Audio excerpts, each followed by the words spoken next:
The planet Lyra Prime glowed beneath 3 moons that hung like polished jewels in the violet evening sky. Millions of lights shimmered across the floating cities, suspended high above the planet's crystal forests. Anti-gravity bridges stretched between towers that reached so high they seemed to touch the stars themselves. Throughout the capital, music echoed through the air as the annual Unity Festival filled the streets with celebration. Children raced through holographic gardens. Autonomous drones painted colorful patterns across the sky. Vendors sold glowing sweets that changed flavor depending on the mood of the person eating them. Everywhere people laughed, danced, and forgot their worries. 8-year-old Princess Lyra loved every second of it. The young alien girl darted through the crowd with endless energy. Her silver blonde hair bounced behind her, and her long pointed ears peeked through the strands whenever she turned her head. Unlike most royal children, Lyra seemed completely uninterested in acting like a princess. "Your Highness, please slow down," one exhausted royal guard pleaded. "I am slowing down," Lyra replied. The guard looked at the scanner attached to his wrist. "You're running 22 kilometers per hour. "Exactly. Earlier, it was 30. The other guards groaned. Lyra grinned and continued moving through the festival. She stopped beside a food stall where a robotic chef was juggling 6 glowing cooking spheres. "Can I try one?" she asked. "Absolutely not," said the robot. "Why?" "Because last year you reprogrammed my cousin." Lyra looked offended. "That was one time. Your Highness, he still believes he's a philosopher." As if on cue, another food service robot rolled past nearby. "The meaning of existence," it announced dramatically, "is probably sandwiches." Several citizens applauded. Lyra laughed so hard she nearly fell over. Far above the city, hidden among layers of air traffic and festival vessels, several figures watched the celebration from a small stealth craft. Their leader adjusted his targeting visor. "There she is." The image of Lyra appeared on a holographic display. One of the criminals blinked. "That's the princess? Looks like it." "She's smaller than I expected." "Good," another said. "Smaller means easier." The group exchanged confident smiles. For months they had searched for an opportunity like this. The royal family possessed enormous wealth. The Queen ruled one of the most prosperous systems in known space.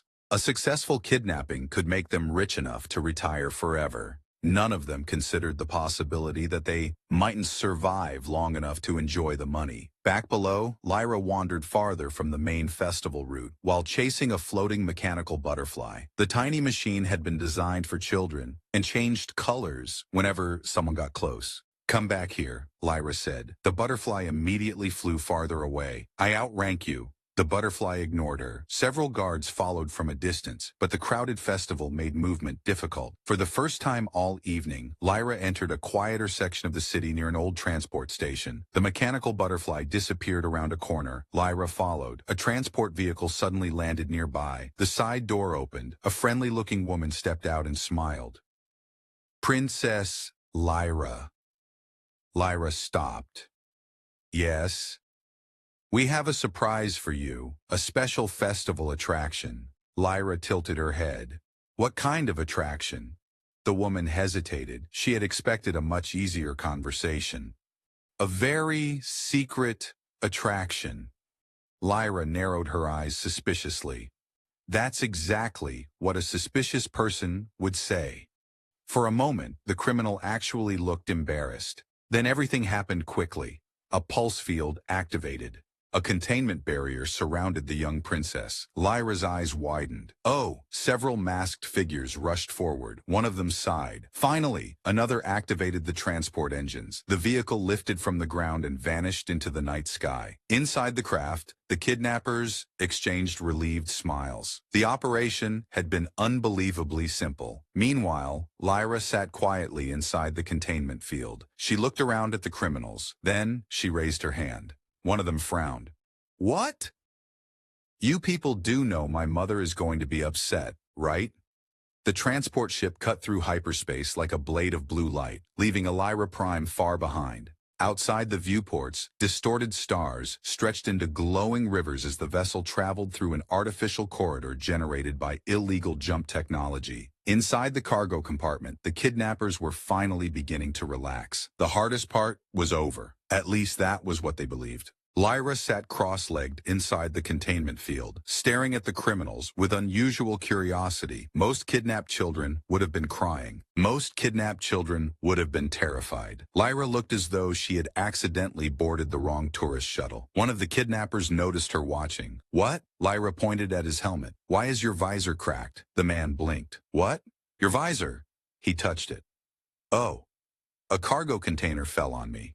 Lyra nodded seriously. "You should stand farther away from falling cargo containers." Another criminal laughed. The first kidnapper glared at him. "That's easy for you to say." A few minutes later, the leader entered the compartment. Everyone immediately became quiet. The leader approached the containment field. "Princess Lyra." "Kidnapper." The man frowned. "That's not my name." "I know, then why call me that?" Lyra shrugged. "Because I don't know your name."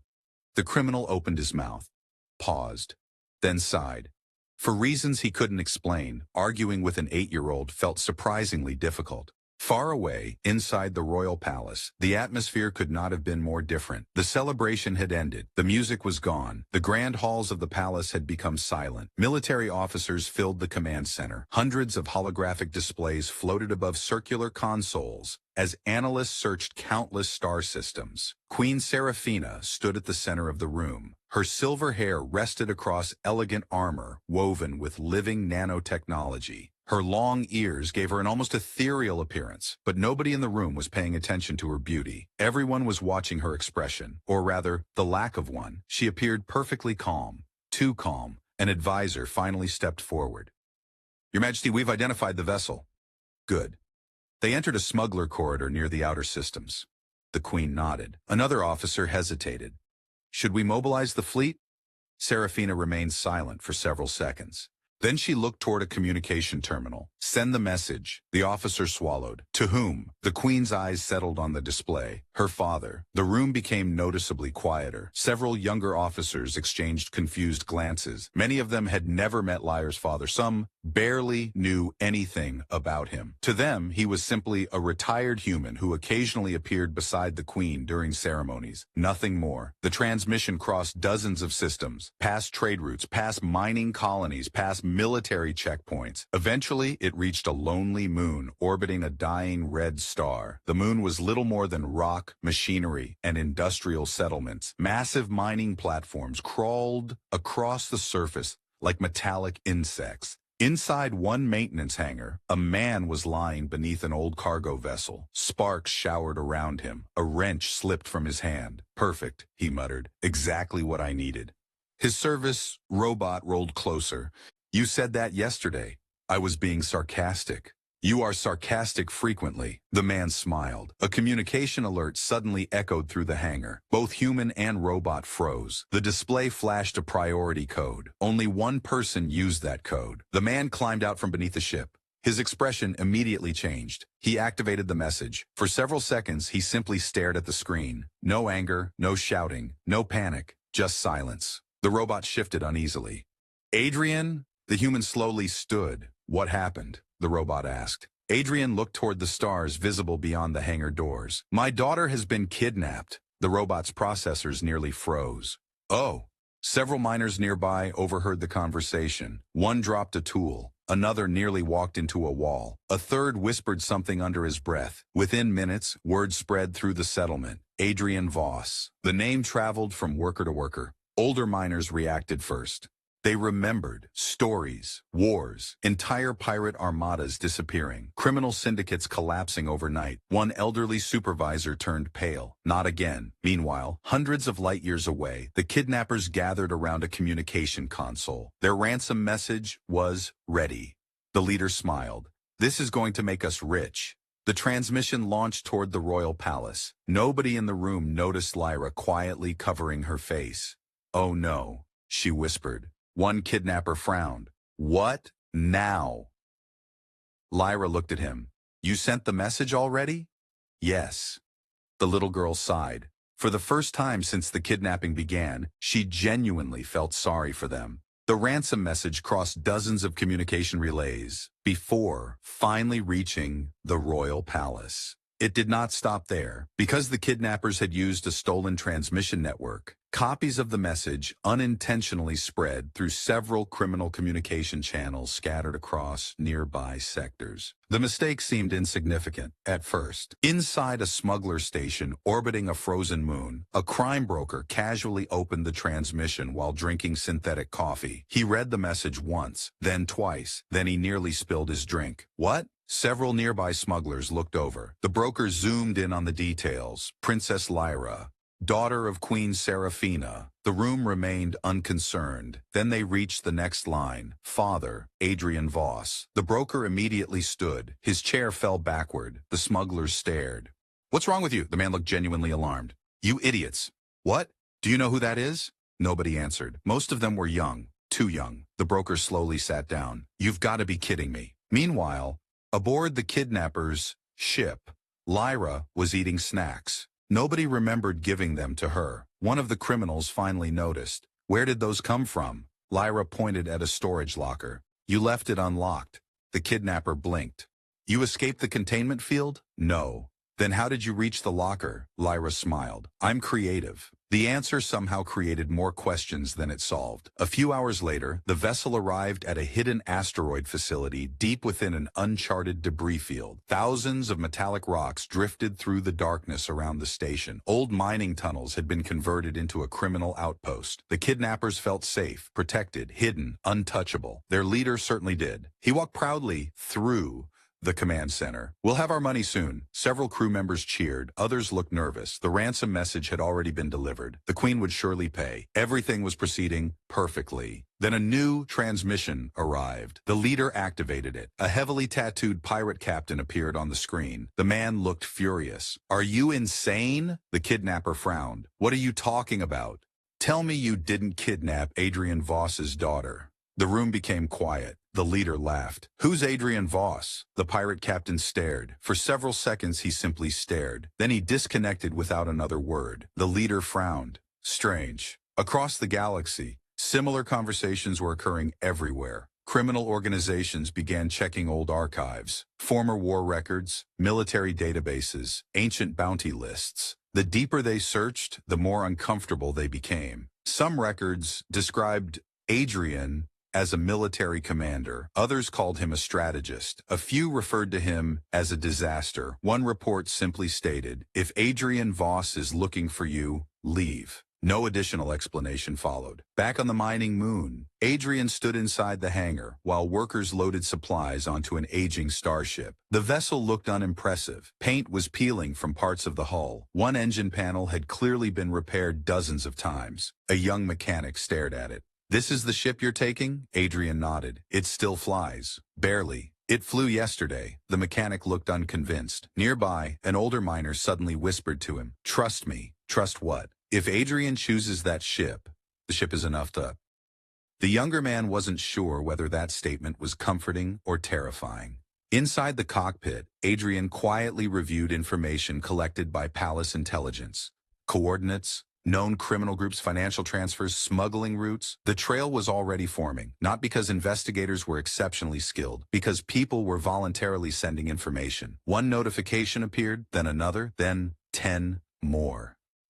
Anonymous tips flooded the network. Criminals who wanted absolutely nothing to do with the kidnapping suddenly became very cooperative. Adrian's robot companion watched the incoming reports. This seems unusual. Adrian raised an eyebrow. What does? The criminal's helping us. A faint smile appeared on Adrian's face. People make interesting decisions when they become motivated. The robot processed that. Motivated by justice? Adrian looked out the cockpit window, mostly fear. Meanwhile, back at the asteroid base, Lyra sat beside a nervous guard. She had spent the last hour asking questions, hundreds of questions. What's that button? Emergency ventilation. What does that one do? Cargo doors. What about that one? The guard groaned. I don't know. You work here. I know. Shouldn't you know? The guard buried his face in his hands. For the first time since the kidnapping began, he was questioning every life decision that had led him to this moment. Then, Another transmission arrived. The entire command center fell silent. The message contained only 4 words. No threats, no demands, no warnings. Just 4 simple words. He has left home. Nobody knew who sent it. Nobody knew how it bypassed security. But as the room stared at the message, an uncomfortable silence spread through the station. For the first time, the kidnappers stopped feeling lucky, and for the first time, they began wondering whether they were the ones trapped. The message remained on the command center screen long after everyone had finished reading it. He has left home. Nobody spoke. Nobody laughed. Nobody even pretended to be confident anymore. The leader of the kidnapping operation stared at the display before finally scoffing. "This is psychological warfare." His voice sounded far less convincing than he intended. One of the younger criminals shifted uneasily. "Maybe we should release the girl." The leader turned sharply. "Absolutely not." Another crew member raised a hand. "I vote for releasing the girl." A third immediately pointed. "Me too." "What?" "And me." The leader looked around in disbelief. "We are not voting on kidnappings." The room fell silent again. Meanwhile, Lyra sat comfortably inside a lounge area she had somehow convinced the guards to let her use. Nobody was entirely sure how she kept doing that. One guard was playing a strategy game against her on a holographic table. He had lost 17 times. "That move isn't fair," he complained. Lyra looked offended. "It is absolutely fair. You destroyed my fleet with 1 ship. It was a very good ship." The guard sighed. Nearby, another criminal watched the conversation. "This is the strangest kidnapping I've ever seen." "You've done this before?" asked Lyra. The man immediately looked embarrassed. "No." "Good answer." Across the sector, Adrian's ship emerged from hyperspace near a massive trade station orbiting a gas giant. The station stretched for hundreds of kilometers, illuminated by millions of lights. Thousands of vessels moved around it like insects surrounding a giant mechanical hive. As Adrian docked, security personnel noticed his identification. Within minutes, rumors spread through the station. Dock workers whispered. Merchants exchanged nervous glances. Several retired smugglers suddenly decided today was the perfect day to become honest citizens. Adrian calmly walked through the station, accompanied by his robot. A station administrator hurried toward him. "Commander Voss, I haven't used that title in years." The administrator swallowed. "Right. Sorry." Adrian smiled slightly. "What can I do for you?" The man seemed surprised by the question. "Actually, we were hoping to help you." Within an hour, station authorities had voluntarily provided surveillance record, cargo manifests, encrypted communications, and financial transactions connected to the kidnapping network. The robot observed everything. "They seem eager." "They are." "Why?" Adrian glanced at the enormous windows overlooking space. "People dislike kidnappers." The robot processed that statement. "That explanation appears incomplete." Adrian's smile widened slightly. "It is." Far away, panic was spreading through the criminal underworld. A notorious information broker named Tarek sat inside a hidden casino station while reviewing incoming reports. Every report contained the same topic: Adrian Voss. One frightened smuggler had abandoned 3 ships. Another had transferred all his money to charity. A pirate captain had reportedly retired and opened a bakery. Tarek stared at the reports. "A bakery?" His assistant nodded. "He says it's safer." "Than piracy?" "He specifically said safer than being anywhere near this situation." Tarek slowly rubbed his forehead. Back at the asteroid base, the kidnappers were having problems of their own. An argument had erupted in the cafeteria. "I told you we shouldn't have done this." "You said it was a great idea." "That was before I knew who her father was." "You didn't ask." "Neither did you." Lyra quietly ate dessert while watching the argument. One criminal noticed. "What are you smiling about?" The little girl shrugged.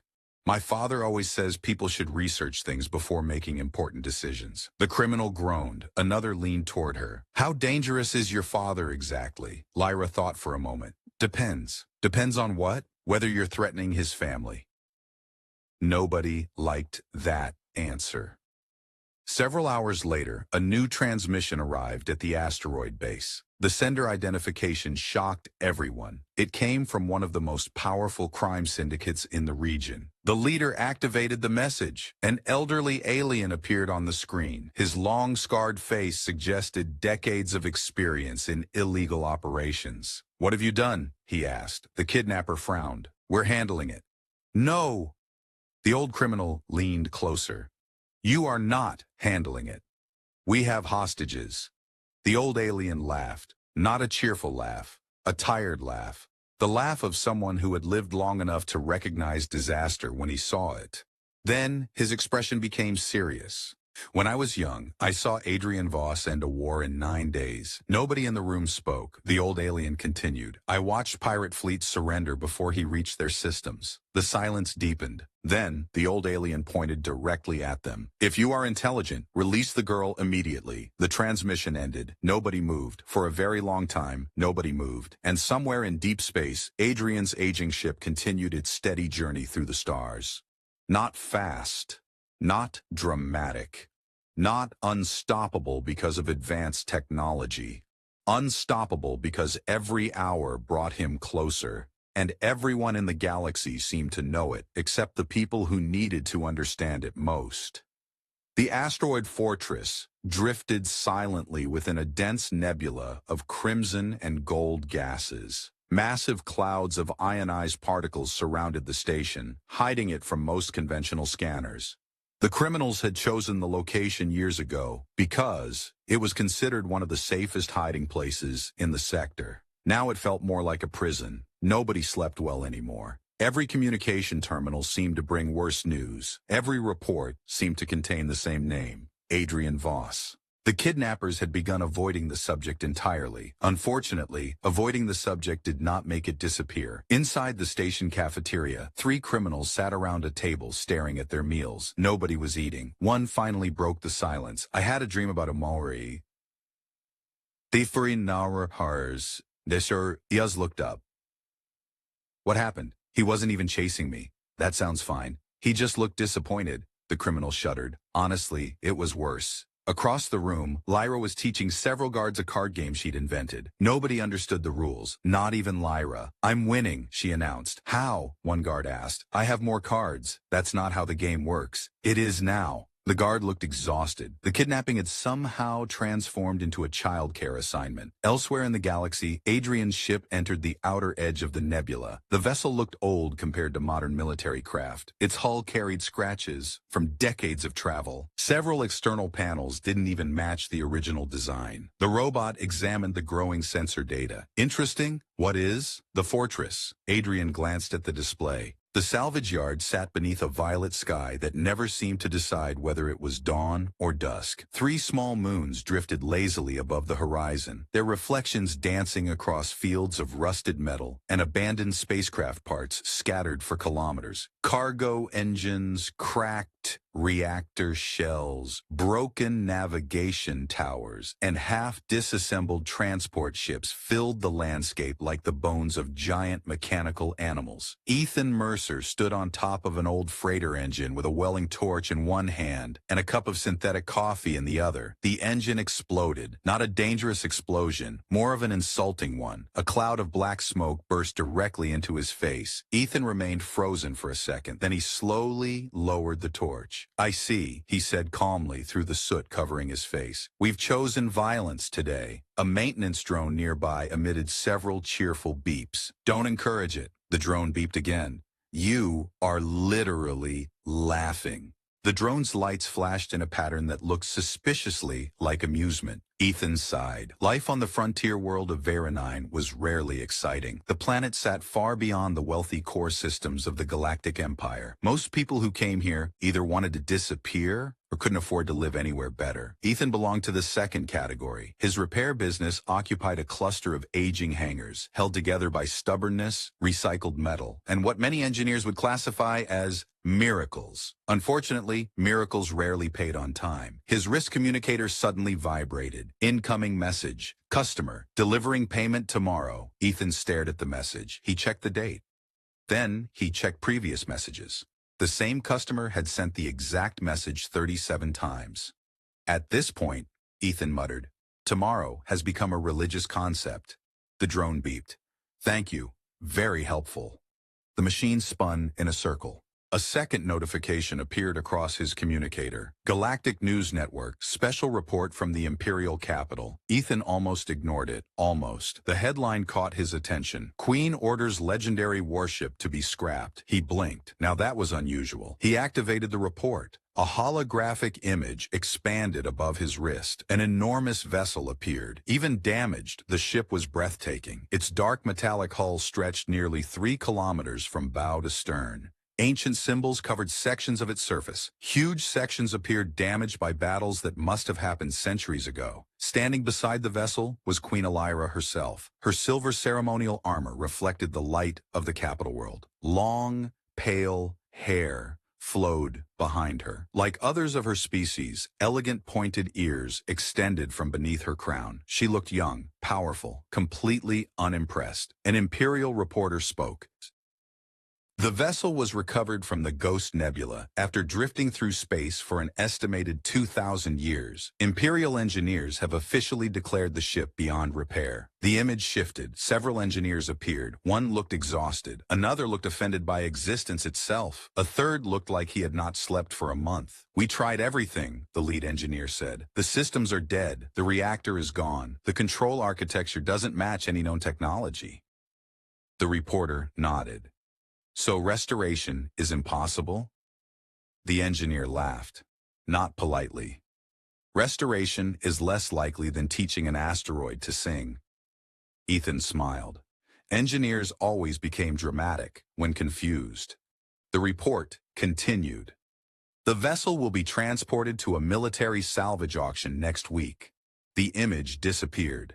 For several seconds, Ethan remained silent. Something bothered him, not the ship. The engineers. Their conclusions felt strange. Ancient ships were often difficult to repair. Impossible ships were much rarer. He zoomed in on a still image of the vessel. His eyes narrowed. A particular section of the hull caught his attention. Near the rear structure, beneath layers of damage, a pattern, a geometric alignment almost hidden. It looked less like destruction and more like intentional concealment. The drone floated closer. Ethan enlarged the image further. There. The power conduits, the external architecture, the strange placement of armored plates. None of it made sense. Unless the ship wasn't designed the way modern vessels were. His curiosity immediately became dangerous. Experience had taught him this. Curiosity was responsible for most of his financial problems. The communicator vibrated again. Account balance alert. Ethan opened it. His smile vanished. The number displayed was so small it looked embarrassed. He stared at it, then looked back at the giant warship, then at the balance. Then back at the ship. No. The drone beeped. No. Another beep. I am absolutely not buying an ancient military vessel. The drone flashed. Stop encouraging bad decisions. It flashed again. Ethan sighed heavily. The problem was that he already knew he was going to attend the auction. Not because he wanted the ship. That was ridiculous. He simply wanted to look at it. A harmless visit. Nothing more. Absolutely nothing more. Far above Vera 9, hidden among distant stars, the forgotten warship drifted silently within an Imperial containment dock. Its hull appeared dead. Its systems appeared dead. Its reactor appeared dead. But deep inside the darkness of its ancient core, beyond sealed chambers untouched for thousands of years, a single dormant crystal emitted a faint pulse. One pulse. Then silence.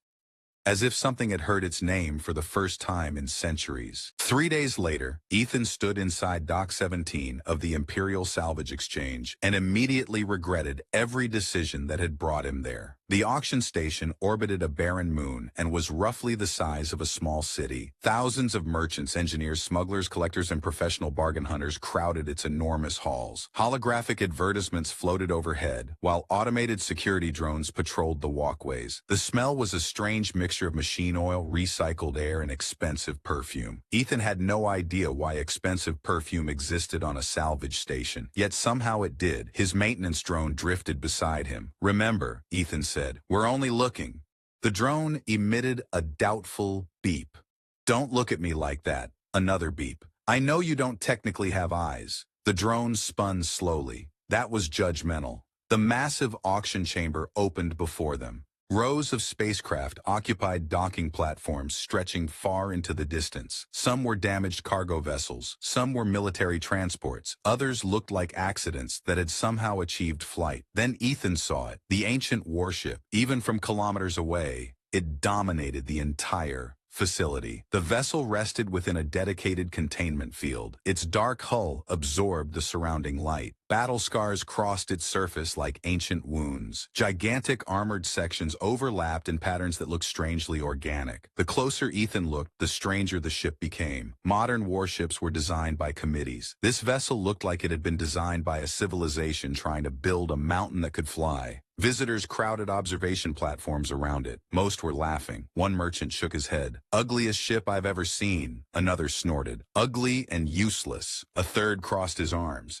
They should have melted it already. Ethan ignored them. His eyes focused on the vessel's structure. The same feeling returned. Something was wrong, or rather, something was too right. The damage looked real, but portions of the vessel seemed untouched by time. Certain sensor arrays remained perfectly aligned. Several armored sections appeared intentionally sealed, almost hidden, as if somebody had wanted future visitors to overlook them. A loud voice interrupted his thoughts. Attention participants. The auction began. Various items were sold first. Mining equipment, cargo ships, military surplus. One retired security robot accidentally bought itself and spent 20 minutes arguing with auction officials. The crowd loved it. Eventually, the ancient warship appeared on the main holographic display. The auctioneer cleared his throat. Item 721. The enormous vessel rotated slowly above the stage. Recovered from the Ghost Nebula. A detailed report appeared. The list of failures seemed endless. Reactor destroyed. Command systems non-functional. Navigation core missing. Weapon systems inactive. Internal architecture unknown. Repair probability effectively 0. The auctioneer smiled. Not to starting bid. Silence. Nobody moved. The auctioneer waited. Still silence. One could almost hear the station's ventilation systems. Someone coughed. Someone else laughed. The auctioneer looked annoyed. Starting bid reduced. Nothing. Another reduction. Still nothing. Ethan glanced around. Nobody wanted it. Not even collectors. The ship had become famous for being impossible. An expensive monument to failure. The drone beeped softly beside him. Ethan narrowed his eyes. No. The drone beeped again. No. A third beep. You're manipulating me. The drone flashed its lights innocently. The auctioneer sighed. Final reduction. The displayed price dropped dramatically. Ethan stared. That was absurdly cheap. The vessel was worth more as raw metal. His practical side immediately protested. You don't need it. You can't afford it. It's 3 kilometers long. Where are you even going to park it? His curiosity replied. Look at it. Just look at it. The internal architecture alone could be worth studying. His practical side fought back. You still owe taxes. Curiosity answered. Ancient, mysterious spaceship. Taxes can wait. Unfortunately, curiosity was winning. Ethan slowly raised his hand. The auctioneer pointed. We have a bidder. The crowd turned. Several people actually laughed. One merchant shouted, "Good luck!" Another yelled, "Make sure it doesn't explode." A third added, "Or do." That would be entertaining. The drone beeped happily. Ethan pointed at it. "This is your fault." The drone disagreed. The auction ended moments later. No other bids appeared. Just like that, ownership transferred. The giant vessel belonged to him. The realization hit immediately.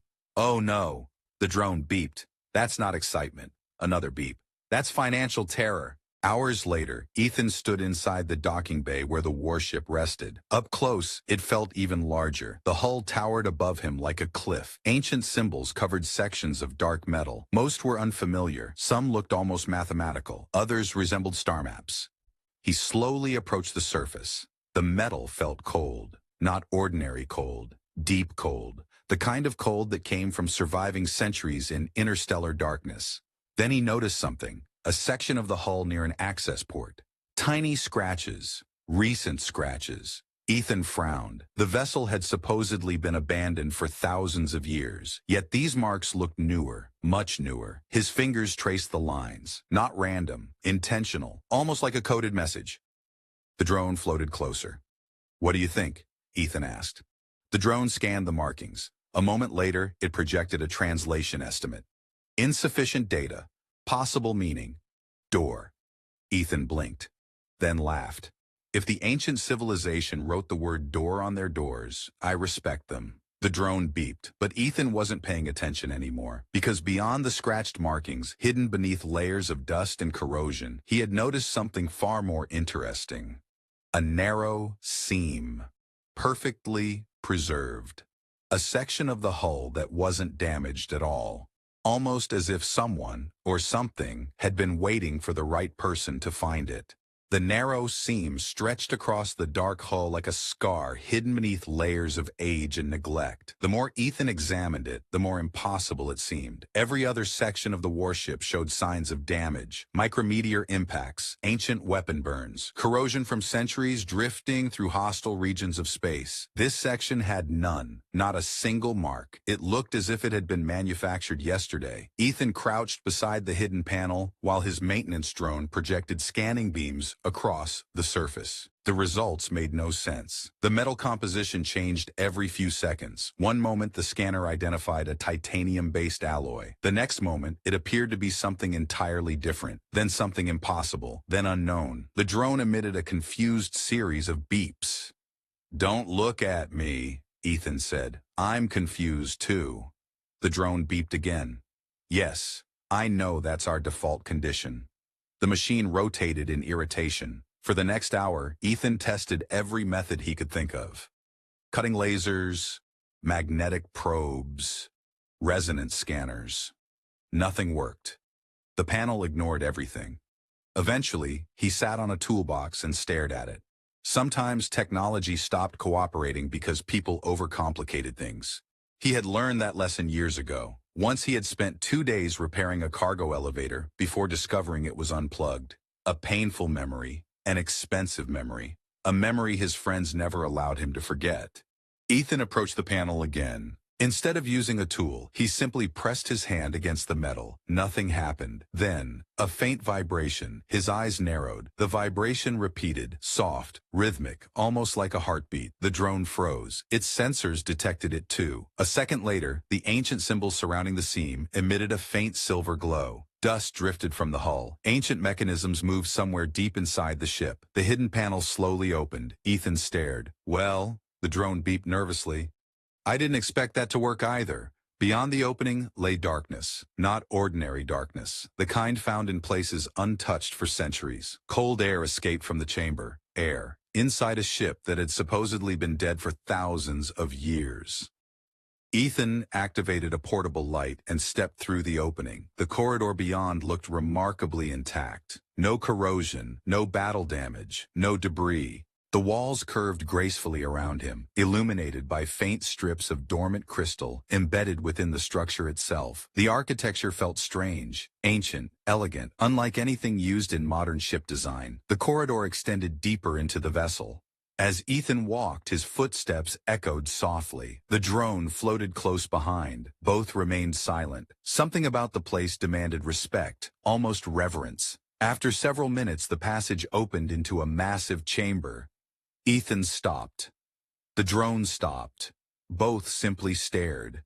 The room was enormous, hundreds of meters across. Rows of towering crystal columns rose toward a distant ceiling. Ancient machinery surrounded them. None of it resembled modern technology. It looked more like art than engineering. At the center of the chamber rested a spherical structure suspended above the floor, a crystal sphere nearly 10 meters wide. Its surface shimmered faintly, as if light existed inside it. Ethan slowly approached. The closer he came, the stronger the feeling became. Not fear, recognition. As though the room had been waiting, the sphere suddenly brightened, the chamber illuminated. Thousands of dormant systems briefly awakened. The drone panicked, its lights flashed wildly. "Calm down!" The drone beeped louder. "You're a repair drone, not a soldier." Another frantic beep. "Neither am I." The sphere pulsed once. A wave of energy spread through the room. Ancient displays appeared across the walls. Unknown symbols filled the air. Most meant nothing to Ethan. One symbol repeated constantly, a star enclosed within a circle, again and again, like an emblem or a warning. Then everything vanished. Silence returned. The sphere dims. Ethan frowned. That can't be all. The drone scanned the structure. Several seconds later, it projected a message. Energy source detected. Status, dormant. Power level, 0.003%. Ethan blinked, 0.003%, and it had still activated an entire chamber. His curiosity immediately became dangerous again. If the ship still possessed power, where was it coming from? More importantly, where had the rest gone? Hours later, he finally emerged from the hidden section, carrying dozens of recordings. The station's workers were beginning to move the vessel toward his salvage yard. Most believed he had purchased a giant pile of scrap. Several workers openly laughed while watching the transport operation. One mechanic shouted from across the dock, "How long before you sell it for parts?" Ethan smiled. "Depends. On what? Whether it explodes first." The workers laughed. Even Ethan laughed. But inside his pocket rested a small object he had discovered near the crystal chamber. A metallic data prism. Ancient. Perfectly preserved. And unlike everything else on the ship, it was warm. Very warm. As if someone had been holding it moments earlier. Far away, in the imperial capital, Queen Lyra stood before a holographic display reviewing military reports. One notification appeared among hundreds. Salvage transfer complete. Ancient warship sold. She barely glanced at it. Just another discarded relic. Just another forgotten vessel. She dismissed the report and continued her work. Neither she nor anyone else in the Empire noticed that a long-range sensor station orbiting a dead moon suddenly activated for exactly 3 seconds. Ancient antennas turned toward the stars. A signal was transmitted, a signal that had not been sent in over 2,000 years, and somewhere beyond known space, something answered. The ancient warship arrived at Ethan's salvage yard 6 days later. The transport operation became local entertainment. Dozens of residents gathered outside the perimeter fence to watch the gigantic vessel descend toward the dusty plains of Vera 9. Children placed bets. Old miners argued about whether the ship would collapse under its own weight. One merchant sold snacks while claiming he was witnessing the most expensive mistake in frontier history. Ethan couldn't completely disagree. The vessel settled onto reinforced support platforms with a deep metallic groan that echoed across the valley. Dust clouds rolled outward for kilometers. For a moment, the enormous ship seemed less like a machine and more like a sleeping mountain. The crowd applauded. Nobody knew why. The ship had merely landed, but apparently giant ancient warships inspired applause. Ethan climbed onto a maintenance platform and looked up at the dark hull towering overhead. Now that the vessel belonged to him, he could examine every section without restrictions. That was both exciting and terrifying. Mostly terrifying. His bank account had entered a state that accountants would describe as medically concerning. The maintenance drone floated beside him. "Don't judge me," the drone beeped. "You helped." Another beep. "We're both responsible." The drone immediately turned away. Traitor. The next several days disappeared into work. Ethan mapped corridors, cataloged components, recorded symbols, scanned hundreds of systems. The deeper he explored, the stranger the ship became. Every modern vessel contained clear design logic, power systems connected to reactors, control systems connected to navigation arrays. Everything served an obvious purpose. Not this ship. Entire sections seemed deliberately hidden. Corridors occasionally shifted configuration. Doors appeared where none had existed previously. One room changed shape 3 separate times. At first, Ethan suspected faulty sensors. Then, he entered the room himself. The room changed shape while he was standing inside it. That was unsettling. "That's not normal." The drone beeped. "Exactly." Another beep. "Nothing about this ship is normal." The drone projected a list. Ancient crystals. Moving walls. Self-reconfiguring structure. Unknown energy signatures. Ethan nodded. "Good summary." The drone added another line. "Owner makes poor financial decisions." Ethan stared at it. The drone immediately retreated. Late one evening, Ethan returned to the hidden crystal chamber, carrying the metallic data prism. For days, he had attempted to analyze it. Nothing worked. No scanner could identify its materials. No computer could access its contents. The prism ignored every technology he possessed. The crystal sphere remained dormant at the center of the chamber. The enormous room glowed faintly with soft silver light. Ethan approached carefully. The prism became warmer, much warmer. The metal almost seemed alive. The sphere reacted immediately. Light spread across its surface. Ancient symbols appeared throughout the chamber. The prism floated from Ethan's hand. He took 3 quick steps backward. Okay, the drone beeped nervously. That seems important. The prism hovered above the floor, rotating slowly. The sphere brightened. Then a beam of light connected them. For several seconds, nothing happened. Then the chamber exploded with holographic projections. Stars filled the air. Entire galaxies appeared above them. Ancient maps stretch across the room. Thousands of symbols flashed simultaneously. The drone emitted a terrified noise and hid behind Ethan. Excellent tactical decision. The drone remained hidden. The holographic map expanded. More stars appeared. Then, Ethan noticed something. Several systems were highlighted. Not dozens, not hundreds, thousands. They spread across enormous regions of space, connected by glowing lines. A network, a gigantic network. His heart began racing. This wasn't a warship, or rather, it wasn't only a warship.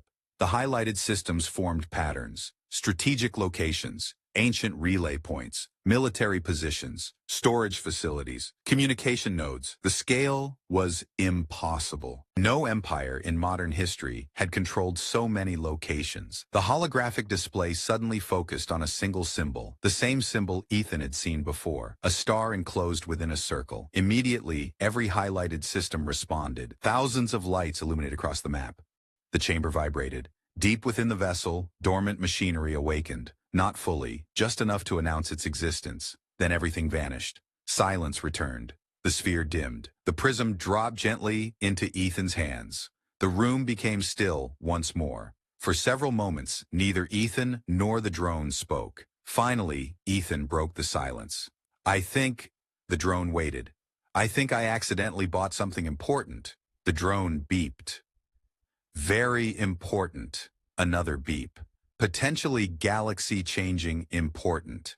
The drone beeped louder. Yes, I know that's usually bad. Meanwhile, nearly 8,000 light-years away, a military listening station hidden inside an asteroid belt received an unexpected transmission. The station had remained inactive for over 2 millennia. Its systems should not have functioned. Its power source should have failed centuries ago. Yet ancient computers suddenly awakened. A single line appeared across forgotten displays. Flagship signal detected. Command authority searching. The station immediately transmitted encrypted data toward hundreds of distant locations, one by one, across dead moons, buried facilities, forgotten structures hidden beneath oceans and deserts. Ancient systems stirred from their sleep. Back on Vera 9, Ethan knew none of this. He simply sat on the chamber floor staring at the prism. The object felt warm in his hands, comfortably warm, almost familiar. Then he noticed something engraved on one side, tiny symbols, symbols that had not been there before, or perhaps had only now become visible. Slowly, carefully, he translated them using the ship's growing language database. 3 words appeared on his portable display. Commander identification incomplete. Ethan blinked, then laughed nervously. Well, the drone beeped. I don't like the sound of that, either.